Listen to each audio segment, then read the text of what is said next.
Kita masih membicarakan tentang korelasi dan regresi ya. Ini kelanjutan dari bahasan kita sebelumnya ya. Terutama kita akan bicarakan di sini tentang regresi ya, korelasi sudah ya. Jadi regresi sebagai kelanjutan pertemuan sebelumnya ya.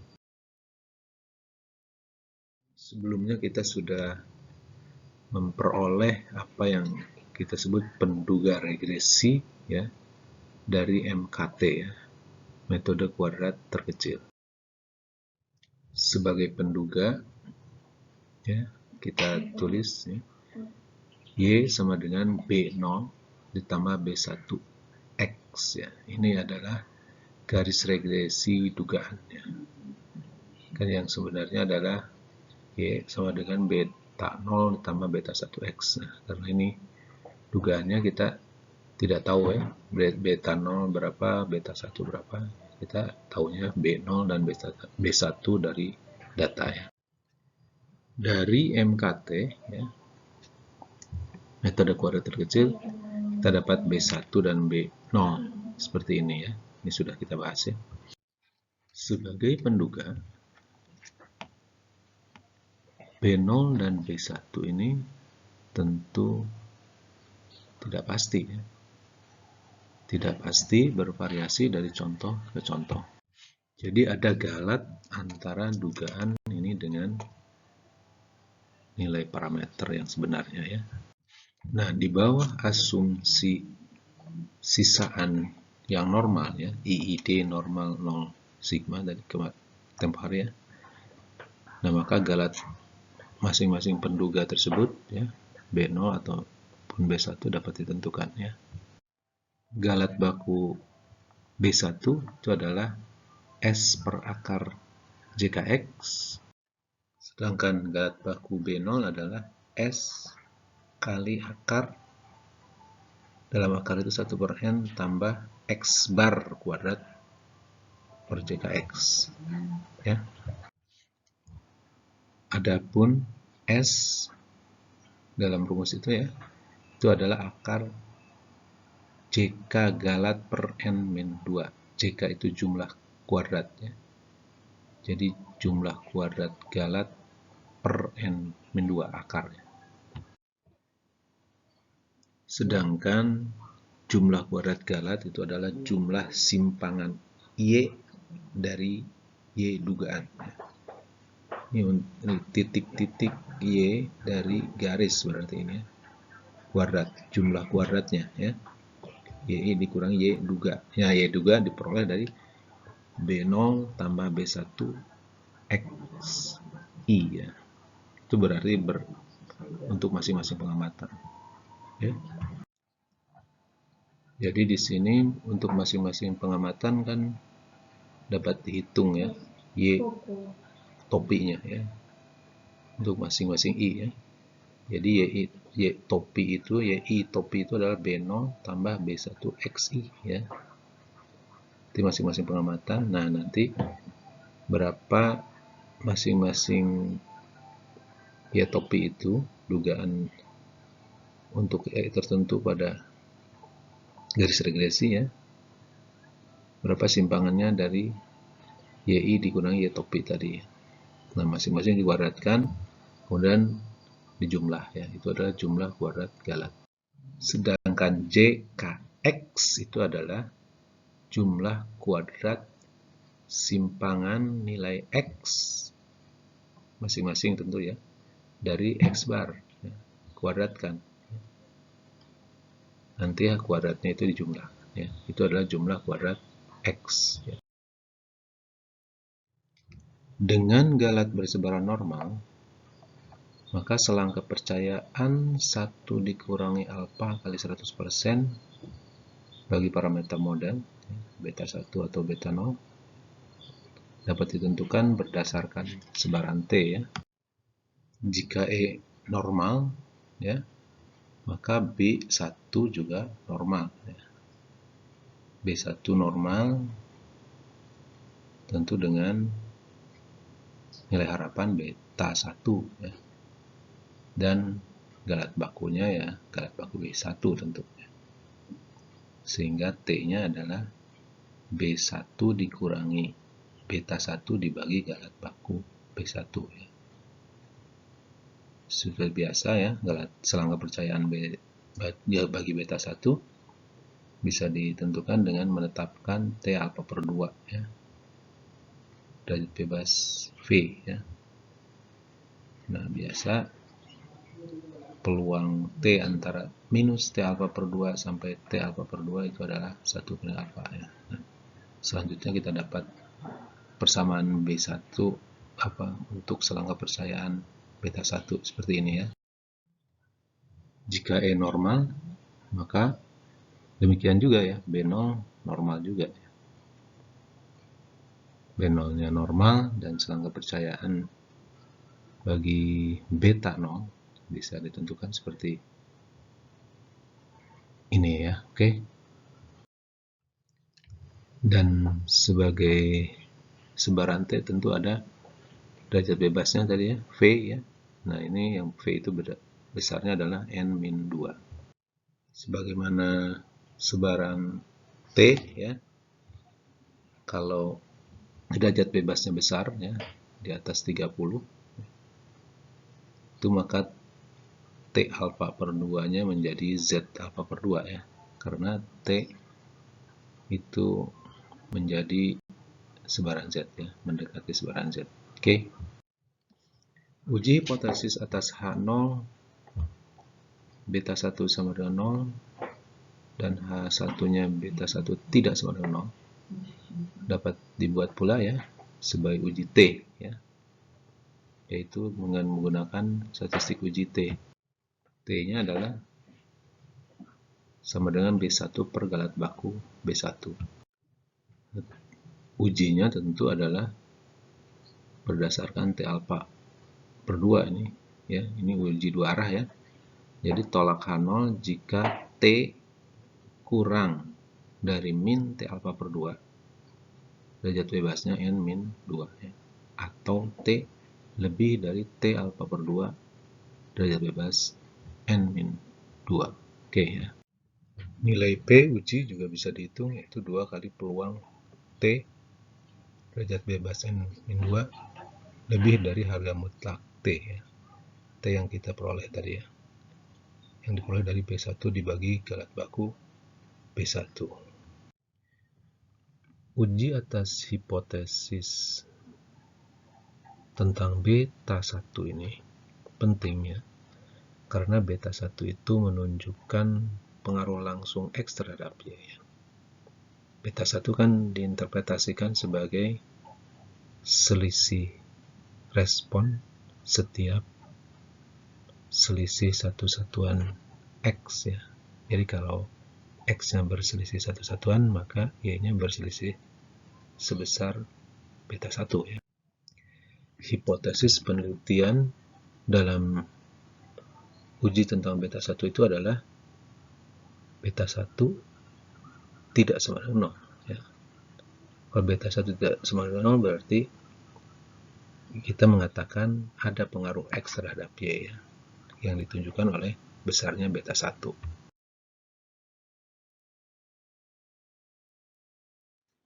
Jika B0 dan B1 itu tidak pasti ya, maka angka dugaan Y untuk X tertentu tentu tidak pasti juga ya. Jadi misalnya kalau kita punya nilai X tertentu, Y-nya kan bisa diperoleh ya, nilai Y-nya, yaitu dengan memasukkan X terhadap ke dalam persamaan regresi. Y diperoleh sama dengan B0 tambah B1X ya. X-nya diketahui ya, Y-nya diketahui ya.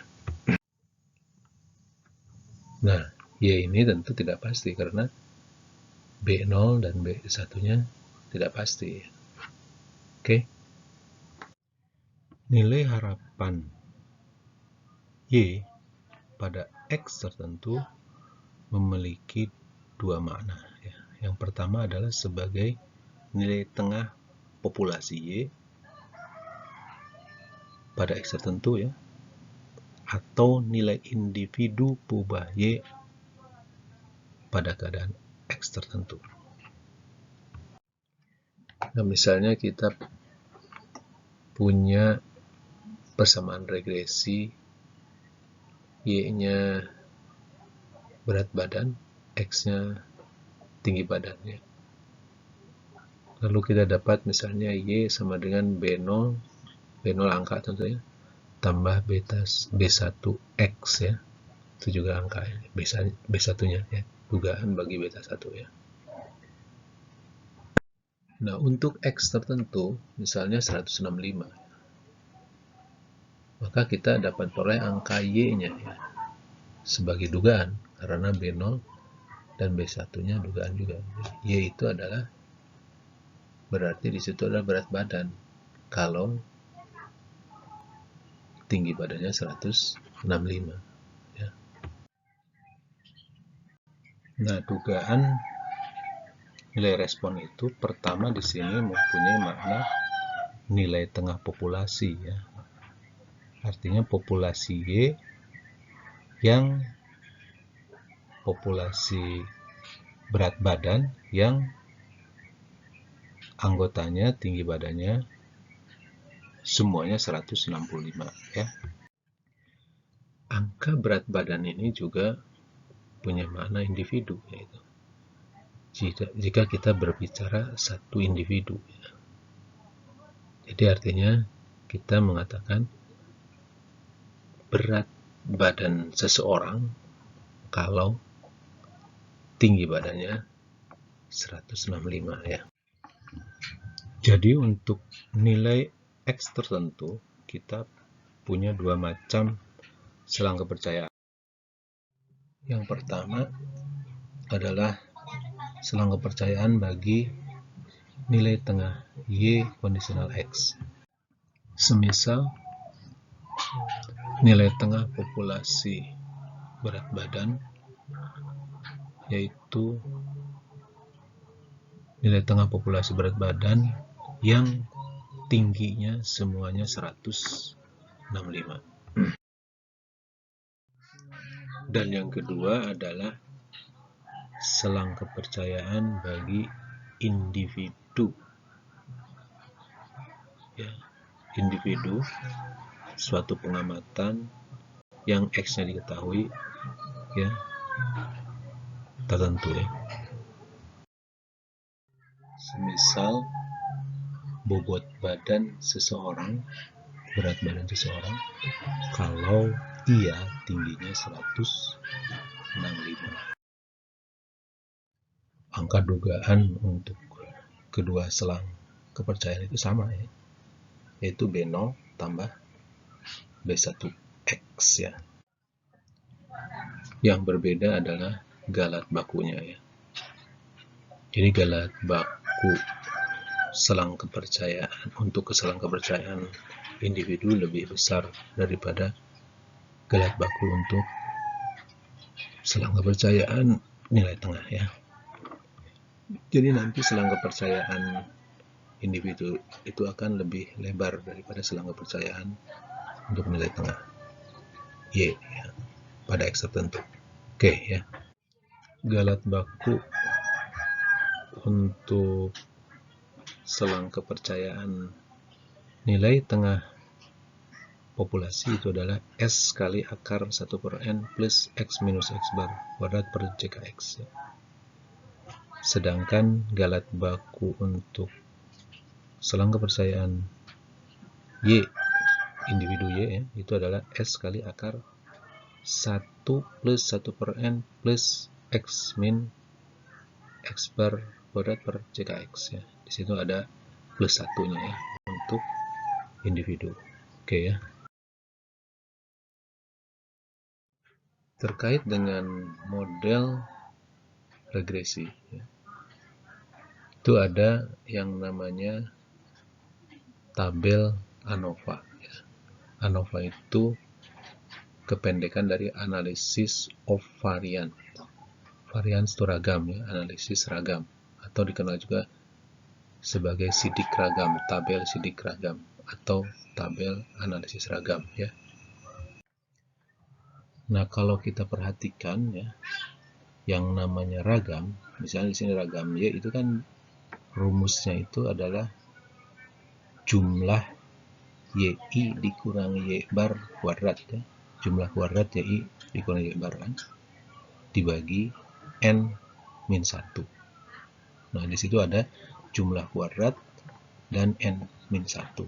Nah, jumlah kuadrat untuk ragamnya itu disebut jumlah kuadrat total. Ya. Dan N min 1 itu disebut derajat bebas total. Jumlah kuadrat total ini di sini dipisahkan ya, sebagai dua jumlah kuadrat ya, yaitu yang satu jumlah kuadrat model dan satu lagi jumlah kuadrat galat. Nah, penguraian jumlah kuadrat ini diikuti oleh penguraian derajat bebasnya ya. Derajat bebas total itu merupakan jumlah dari derajat bebas galat dan derajat bebas model ya. Nah, yang pertama ini ya, jumlah ada sum ya, sigma ini ya, dari YI dikurangi Y bar ya, kuadrat. Jadi itu kuadrat dari YI minus Y bar. Itu dijumlahkan semua ya. Nah, ini yang disebut sebagai jumlah kuadrat total. Nah, jumlah kuadrat total ini mempunyai derajat bebas yaitu N-1.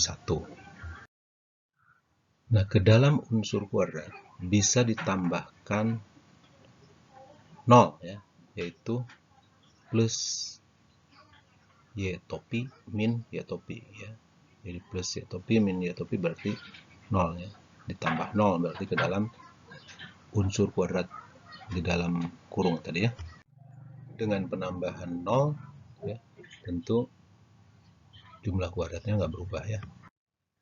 Penguraian lebih lanjut, maka jumlah kuadrat ini akan menjadi jumlah kuadrat simpangan YI dari Y topi ditambah jumlah kuadrat simpangan Y topi dari Y bar. Nah, yang pertama ya, jumlah kuadrat simpangan YI dari Y topi itu disebut jumlah kuadrat galat ya. Kita sudah kenal sebelumnya ya. Yang ini derajat bebasnya adalah N-2. Nah, yang kedua adalah disebut jumlah kuadrat model ya. Oke. Yang derajat bebasnya adalah 1 ya. Nah, penguraiannya kira-kira seperti ini ya. Pertama, kita punya jumlah kuadrat simpangan YI dari Y bar ya. Itu yang disebut sebagai jumlah kuadrat total, JK total ya. Kemudian penambahan 0 ke dalam unsur kuadrat yaitu dengan menambahkan plus Y topi dan min Y topi ya. Kemudian kita kelompokkan ya di unsur dalam kurung tadi ya. YI dengan minus YI topi, kemudian YI topi yang plus dengan minus Y bar ya, dengan kurungnya. Kemudian kalau kuadrat tadi diselesaikan ya, menjadi, kita ingat rumus A plus B kuadrat ya, A kuadrat plus 2B plus B kuadrat. Di sini A-nya adalah YI dikurangi Y topi ya. Jadi YI dikurangi Y topi kuadrat tambah 2AB, 2 YI minus Y topi kali Y topi minus Y bar ya, tambah B kuadrat, B nya YI topi dikurangi Y bar ya, kuadratannya. Oke. Nah, dengan demikian maka sum ini ya bisa diurai menjadi 3 unsur sum ya, tidak 3 unsur sigma. Oke.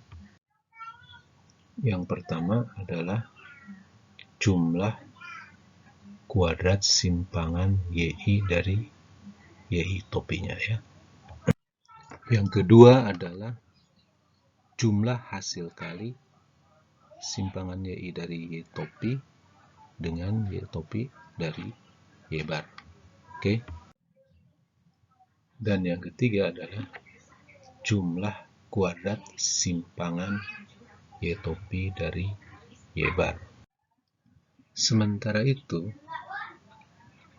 hasil kali simpangan YI dari Y topi dengan simpangan Y topi dari Y bar, ya. Hasil kalinya kalau dijumlahkan, ya, jumlah hasil kali itu akan sama dengan 0, ya. Sehingga yang tersisa adalah tinggal jumlah kuadrat YI dari Y topi, ya, dan jumlah kuadrat simpangan Y topi dari Y bar. Oke. Jumlah kuadrat simpangan YI dari Y topi itu dinamakan jumlah kuadrat galat, ya. Dan jumlah kuadrat simpangan Y topi dari Y bar itu adalah jumlah kuadrat model. Dengan penguraian jumlah kuadrat ini, maka tabel ANOVA untuk uji F dapat disusun, ya. Nah, tabel ANOVA ini pertama-tama menampilkan kolom-kolom sumber, ya, sumber keragaman, ya, sumber yang membuat ada simpangan, ya. Pertama itu, kemudian jumlah kuadrat, kemudian derajat bebas, nah kemudian ada yang namanya kuadrat tengah, dan terakhir ada kolom F, ya. Sumbernya yaitu model dan galat, ya, yang menjumlah menjadi total, ya. Kemudian jumlah kuadrat, ya, di situ jumlah kuadrat model, jumlah kuadrat galat, dan jumlah kuadrat total, ya. Jadi yang ditampilkan itu angkanya berapa jumlah kuadrat modelnya, ya. Demikian juga jumlah kuadrat galat.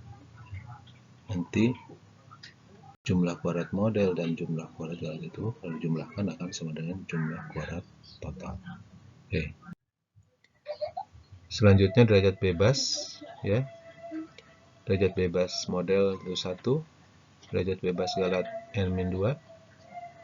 Kalau dijumlahkan derajat bebas ini menjadi derajat bebas total, yaitu N-1, ya. Kemudian di sini ada kuadrat tengah, ya. Kuadrat tengah itu baru dikenalkan di sini. Itu adalah besaran yang diperoleh dari jumlah kuadrat dibagi derajat bebas. Jadi di sini ada kuadrat tengah model, ya, KT model. Itu adalah jumlah kuadrat model, ya, pada kolom 2 dibagi derajat bebasnya 1, ya. Yaitu kuadrat tengah model sama dengan kuadrat model, kan hanya dibagi 1, ya. Oke. Nah, kemudian kuadrat tengah galat, KT galat, itu adalah jumlah kuadrat galat dibagi derajat bebasnya, yaitu N-2. Oke, ya. Nah, kuadrat tengah galat ini kalau diambil akarnya, berarti akar kuadrat tengah galat itu sama dengan akar dari jumlah kuadrat galat per N-2. Itu kan S, ya. Sebelumnya kita kenal rumus S itu adalah akar dari kuadrat tengah galat, ya. Nah, dengan adanya jumlah kuadrat model dan jumlah kuadrat galat yang jumlah menjadi jumlah kuadrat total yang diikuti oleh derajat bebasnya, ya, jumlah derajat bebas model dengan jumlah dengan derajat bebas galat kan derajat bebas total. Nah, maka kita punya F yang besarnya adalah kuadrat tengah model dibagi kuadrat tengah galat yang menyebar menurut sebaran F, ya. F dengan derajat bebas 1 dan N-2, Nah, angka F yang kita peroleh ini bisa digunakan sebagai kriteria untuk uji hipotesis tentang beta 1 ya. Untuk menguji hipotesis beta 1 tidak sama dengan 0 ya. Ujinya adalah tolak H0 yang menyatakan beta 1 sama dengan 0 jika F lebih dari F alpha, yaitu F alpha dengan radiat bebas 1 dan N-2. Nilai P uji dapat dihitung juga, yaitu peluang F-nya derajat bebas 1 dan N-2 lebih atau sama dengan F yang kita peroleh dari data ya, yaitu F yang diperoleh dari kuadrat tengah, model per kuadrat tengah galat. Nah, bagaimana kaitan antara uji F ini ya, yang merupakan uji nisbah kuadrat tengah ya, dengan uji tentang beta ya, beta 1 ya. Nah, ini ada penjelasannya tentu, tapi ini barangkali di luar cakupan kuliah ini. Oke. Dan terakhir adalah tentang koefisien determinasi ya. Koefisien determinasi memberi gambaran keeratan model dengan data ya. Dilambangkan dengan R kuadrat dan sering dinyatakan dalam persen ya. Erat itu dalam pengertian fit ya. Fit artinya pas ya. Model itu pas dengan data ya. Oke. Semakin besar R kuadrat, maka dikatakan semakin fit model itu atas data ya. Oke. R kuadrat ini dihitung sebagai jumlah kuadrat model dibagi jumlah kuadrat totalnya. Itu sama dengan 1 dikurangi jumlah kuadrat galat dibagi jumlah kuadrat total. Nilai R kuadrat berkisar dari 0 sampai 1 ya. 0 ketika jumlah kuadrat galat sama dengan jumlah kuadrat total. 1 dikurangi 1 ya, 0. Kemudian maksimum adalah 1 ketika jumlah kuadrat galatnya sama dengan 0. Jadi R kuadrat sama dengan 0 ini terjadi ketika seluruh variasi yang ada pada nilai respon yang tergambar dari JK total itu sepenuhnya hanya berupa variasi galat ya. Variasi galat berarti ini galat acak, yaitu adalah variasi acak, tidak ada kontribusi dari model ya. R kuadrat sama dengan 1 itu terjadi ketika variasi total itu sepenuhnya disebabkan oleh model ya. Karena variasi acaknya yang tercermin dari jumlah kuadrat galat itu adalah 0 ya. Jadi sepenuhnya variasi total itu, variasi respon itu karena model ya. Anda bisa cek ya. Jadi koefisien determinasi ini untuk regresi linear sebenarnya itu sama dengan korelasi antara poba X dan Y itu dikuadratkan. Oke. Nah, jadi R kuadrat ini juga menggambarkan kekuatan keterkaitan antara Y dan X ya, sebagaimana korelasi. Oke. untuk latihan ini kan data ukuran lot dan jumlah tenaga ya. Ini sudah dikerjakan sebelumnya sehingga Anda sudah dapat dugaan garis regresinya ya dalam latihan sebelumnya. Yang pertama coba Anda lakukan ya uji terhadap pengaruh ukuran lot terhadap banyaknya tenaga yang diperlukannya.